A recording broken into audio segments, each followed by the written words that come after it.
Сите сме ги слушале муабетите за административно право. Време е да провериме колку тие муабети држат вода. Тука сме со доцент доктор Битраков на еден опуштен разговор каде што ќе го отвориме токму тие дилеми. Од најчестите грешки кои што ги прават студентите до сите митови кои што кружат во врска со предметот. Без класични формалности, искрено. Добар ден, професоре. Благодарам за присуството. Добар ден. Кои се најчестите митови кои што кружат за предметот административно право? Веројатно најчестите митови кои би ги знаеле вие, тоа што можам да ги знам, но моја претпоставка дека најчест мит е дека предметот е премногу тежок и дека не може да се оложи или дека е премногу обемен, што се разбира не е така. Покажуваат и статистиките дека не е така. И претпоставувам дека некој друг мит би бил дека многу работа пада. Самите часови е многу поигно, дека е многу тешко да се спое. Предпоставам. Сега пак ќе речам митовите, како митови вие треба мене, знаете ми каже да не јас вас. Ве разбирам. Дали мислите дека таквата перцепција за административно право како предмет е некаква реална перцепција или сепак тоа е некаков се психолошки ефект кој што ние студентите го имаме? Вака, ќе тргнам еден чекор поназад. Значи, перцепцијата за еден предмет дека е тежок, во суштина може да е точна, меѓутоа не е ништо лошо во тоа предмет да е тежок. Впрочем, не знам зошто високо образование воопшто би било лесно. Затоа е високо образование и затоа стекнувате знаења кои што се очекува да ги имаат само оние кои што се заинтересирани да бидат професионалци во известна област и се решиле на, високо образование, терцијално образование, кое што е незадолжително. Така што многу е нормално да сметаме дека еден предмет е тежок, условно речено. Сега, под зборот тежок сакам да кажам дека е предмет кој што бара повеќе време и посветување во суштина за да ги стекнеш сите неопходни информации да ги разбереш. Од аспект на перцепцијата можеби е повеќе перцепција дека предметот е несовладлив отколку што тоа е вистина, бидејќи факт е дека ако доволно се посветиш и на времено почнеш да учиш една голема книга како што е ова изложенава, ќе ја совладаш. Така што еве да речеме дека има и вистина во тоа дека предметот е тежок, но од друга страна перцепцијата дека е несовладлив апсолутно не може да ја поддржиме. Во однос на моментот кој што го спомнавте за совладување на една книга како што е оваа на масава, кои се најчестите грешки кои што студентите ги прават во тој процес на совладување на толку обемен материјал и материјал кој што изобилува со огромна количина на информација? Значи, најчестата грешка под број 1 е недоаѓањето на настава или доаѓањето на настава без тука да бидете присутни умствено. А зошто? Бидејќи наставата постои за сето она кое што во материјалот прикажано да ви биде, да речеме условно кажано, симплифицирано и соџвакано вам студентите со цел подобро да го научите или полесно да го совладате. Втората грешка се разбира, која што можеби малку и клише ќе биде ова, меѓутоа втората грешка е учење на крајот од семестарот непосредно пред испитот. Зошто? Бидејќи можеби тоа било начин да се снајдеш во средно образование, може би било начин да се снајдеш во некои, да речам, други услови, некакви курсеви и слично кои што студентите ги слушале, меѓутоа кога изучуваш предмет кој што самиот по себе носи 8 кредити и има, да речеме, повеќе од 400-500 страници литература задолжителна, е невозможно во неколку недели се да научиш. Трета грешка, која што се должи на овие први две, значи недоаѓање на настава и неучење на време, е неповрзување на материјалот со реалноста. Ако ништо друго, административното право го гледаме во нашето секојдневно живење. Дали тоа е наш контакт непосреден со орган на државна управа или во поширока смисла во јавната администрација, користење на некаква јавна услуга, како јавен транспорт и слично. Дали тоа е разговор кој што го имаме со, да речеме, наши блиски лица во некаков приватен сетинг за состојбите во државата и градењето на политики. Сега кога велам политики, мислам на полиси, не мислам на политикс. Во сфера на образование, здравство и слично. Така што се она кое што ние го гледаме околу нас во секојдневното живење е поврзано со предметот административно право. Кога навреме би се учел, читајќи литературата ќе може и да преваруваат студентите, и да користат интернет, и да гледаат како сето оно што го читаат во практиката се манифестира и каде ги гледаат оние примери од учебникот во реалноста. Кога се учи се наеднаш и не се учествува во наставата и не се посветува внимание наеднаш, изгледа како да ова што го учиме е нешто апстрактно кое што не може да се совлада. А впрочем не е. Воредно, би сакал да ве прашам едно малку по, да кажем, по провокативно прашање. Дали сметате дека таквиот пристап на некритичко на некритички пристап кон материјата и неповрзување со реалноста се должи не на перцепција, особено која што е таа една вечна дилема поврзана со правниот факултет, дека сепак правниот факултет повеќе го вреднува условно кажано бубањето и учењето на памет, отколку критичкото размислување и давање некакви своји гледишта и ставови во однос на начинот на функционирање на администрацијата и конкретно целиот систем на административно право. Вака се, значи одговорот на прашањето треба да го поделам во неколку дела за да биде разбирлив. Значи ајде да тргнеме на старт од критичкото размислување визави бубањето, условно речено. Во ред е да инсистираш или да бараш критичко преиспитување на нештата, состојбите, реалноста, меѓутоа за да можеш критички да ја преиспиташ реалноста, треба пред се да имаш некакви претходни познавања. Не може ние критички да обсервираме работата на јавната администрација ако не знаеме што е работата на јавната администрација, така? Или не можеме да гледаме дали добро критички да преиспитуваме, да анализираме дали е добро организиран еден државен орган ако не му ги знаеме неговите основни дејности или неговата цел на постоење. Од тука може да го имаме едното ако го имаме другото. Прво треба да се научи основата, подлогата, па потоа можеме да зборуваме за критичко преиспитување на реалноста визави она што го учиме во книгата на предметот.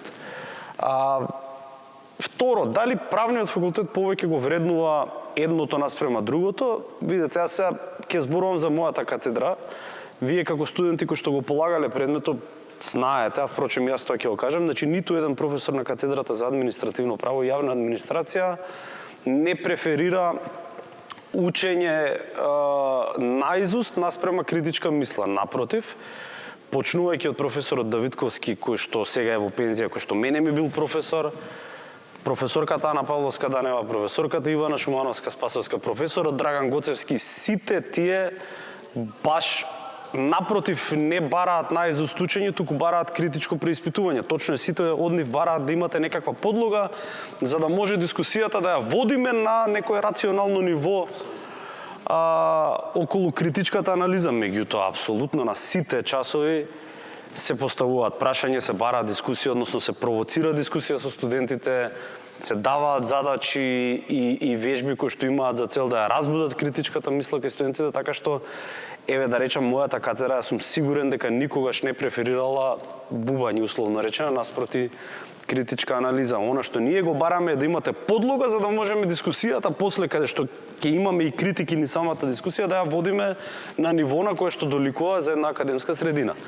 Са правниот факултет дали тоа го вреднува како правен факултет, пак ќе речам, значи треба да не зборуваме апстрактно, треба да зборуваме конкретно. Ако има такви примери, тогаш вие како студенти треба да побарате, освен на она основна материја која што учите, да добиете и некакви други материјали кои што ќе ви овозможат критичко размислување, но исто така треба и студентите да сакаат нешто повеќе да научат од она што е минимум во книгата. Така што да резимирам, значи учење наизуст не е нешто лошо. Мора нешто да научиш за да можеш критички да преиспитуваш. Мора да знаеш да речеме еден корпус на закони и правни правила како нешто треба да функционира за да можеш критички да преиспитуваш дали тоа добро или не функционира добро во практиката. Затоа е потребно да одиш на часови, да стекнеш нека основа и на самите тие часови откако ќе стекнеш основа во првите неколку недели веќе да почнеш со некакви критички дискусии. Дали тоа с факултетот во една, да речеме, како да кажам, фама го вреднува повеќе едното или другото, јас не би рекол дека на правниот факултет не се вреднува критичка мисла. Вие трнете од тоа кои се професори на факултетов, не само на мојата катедра, туку и на сите други, и од тоа во какви процеси се нашите студенти секогаш, јас не верувам дека може да го оквалификуваме факултетот како факултет што не вреднува критичка мисла. Напротив, нашите студенти многу често се дел од општествени движења, некакви протести и слични движења каде што бараат некакви промени. Нашите професори секогаш се предводници на некаква општествена промена. Од тука не гледам дека баш ние така аморфно ја следиме материјата и изучуваме наизуст, а немаме критичка мисла. Да, апсолутно. Особено во поглед на предавањата по административно право, барем ние како студенти можеме да тврдиме дека на секој предавање сме имале дискусии, дури така малку и потензични на моменти, кај што ние како студенти сме дебатирале дали треба некој процес на еден начин да се регулираат или на друг начин да се регулираат. Така и секој од професорите кои што сега во моментов ми се претпоставени, а во извесен период од мојот живот ми биле и мене професори како што сега ви се вас, секој од нив барем на нашата катедра бара критичко размислување. Меѓутоа, за да можете да размислите критички, треба да имате презнаење. Знаете како дебата е многу тешко да водиш со некој кој што нема презнаење, бидејќи не може ни да се најдете на половина пат за да размените аргументирано мислење. И тоа е многу лошо. Ако ние дебатираме без да имаме претходно познавање, тогаш самата наша дебата нема никаква вредност. Мислата која што ја оформуваш не е заснована на некакви претходни знаења, туку е само неоснован став. И тоа е лошо и во јавноста, во јавниот дискурс е лошо кога ќе има дебата каде што едниот дебатер или едниот учесник ќе биде многу поткован со знаење, а другиот не. Да, бидејќи не можеш на човек кој што не ја знае материјата да му објасниш колку не знае. Така е, да. Така што, затоа велам, немојте да го гледате тоа како исклучува едното со другото. Учењето наизуст на известна материја го е потребно за да можеш после критички да дискутираш. Не е тоа или ќе учам, или само ќе водам критичка дискусија. Мора да учам за да водам критичка дискусија која што е заснована на некакви знаења која што вреди. Ви благодарам на исцрпниот одговор, професоре. Би сакал да ве прашам во однос на мастер студиите по административно право и генерално каква е едината на административно право? Во смисла на тоа да студентите кои што ќе се одлучат да студираат, да се определат за мастер студиите административно право, дали административното право е барано на пазарот на трудот и која е еднината на административното право? Дали студентите можат да дојдат до да се пробијат на пазарот на трудот преку административното право? Да, еве да тргнам од последниот дел на вашето прашање, апсолутно дека е барано. Зошто? Бидејќи административното право е правна гранка која што никогаш нема да биде ирелевантна. Секогаш, без разлика како ќе се развиваат државите во иднина, колку ќе напредува технологијата и слично, секогаш ќе постои јавна администрација која што ќе решава за нашите права, слободи и правни интереси и која што ќе управува со како да речам, со јавните дејности, ќе ги врши јавните дејности во име на државата. Дури да деетатизираме јавната администрација во смисла на тоа дека приватни субјекти ќе стекнат јавни услуги, пак ќе има административно право. Од тука, да, дека е релевантно и дека на пазарот на трудот се бараат лица кои што го познаваат административното право, се бараат. Каква е иднината на еден студент кој што можеби ќе се запише или се запишал на мастер студиите по административно право? Прво, сите студии на правни, сите насоки на студии на правните студии од втор циклус се еднакво релевантни од аспект на тоа дека со било кој студij можеш да го полагаш правосудниот испит. Така што секој кој што е заинтересиран за работа во правосудството може со нашите мастер студии да полага правосуден испит и да после извршува некаква дејност во рамки на правосудниот сектор, значи адвокатура, судиска функција, да извршува јавно обвинителска функција и слично. Што се однесува до примената на знаењата кои што ќе ги стекнеш, видете, со студиите по административно право, предпоставувам дека визави другите студии имаш предност кога ќе влезеш во јавен сектор да вршиш службенички работи или да си вработен во јавниот сектор во општа смисла на зборот, бидејќи ќе ги познаваш подобро улогата и причината за постоење на државните органи. И ќе знаеш како тие функционираат и ќе знаеш како да ја врши својата работа. Од друга страна, ако си дел од приватниот сектор со знаењата од сферата на административното право и јавната администрација, можеш да се поставиш поинаку, па да ги застапуваш интересите на странките визави државата, визави органите на администрацијата. Да бидеш застапник во управни постапки, да бидеш застапник во управен спор, кој што се води пред управниот суд, да се грижиш за заштита на лични податоци, која што повторно како област заштитата на лични податоци на крајот на криштата е дел во поширока смисла од административното право, бидејќи имаме посебна агенција за заштита на лични податоци која што треба да врши надзор на примената на законот и може да ви издаде глоби или може да како да речам, да врши супервизија и да издаде некакви налози. Во тој случај може да се бавиш со заштита на лични податоци со претходните знаења од административното право.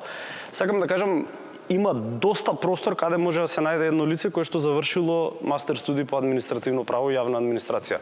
Може да работите во невладин сектор, каде што во think tank организација ќе заговарате градење на некакви политики во иднина, што секако ќе значи дека некој државен орган ќе треба да ги имплементира тие политики.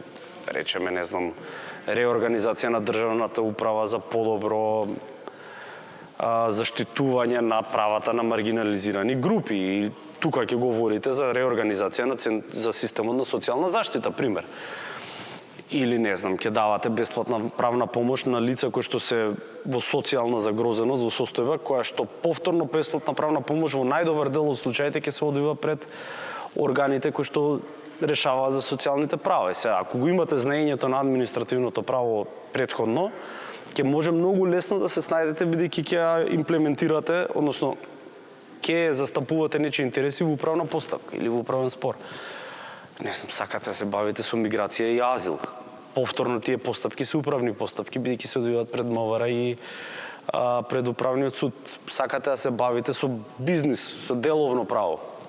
И велите ова нема никаква врска, меѓутоа повторно не е така, бидејќи секој голем инвеститор во држава некогаш ќе се јави на конкурс за концесија или јавно-приватно партнерство, што повторно е еден дел од административното право. Зборот ми е дека каква ќе биде судбината на еден студент ќе зависи повеќе од неговите преференции. Можностите од нашиот мастер, според мене, сега не сакам да звучи нескромно, се големи, бидејќи областа е област која што никогаш нема да изгуби дел од своето значење.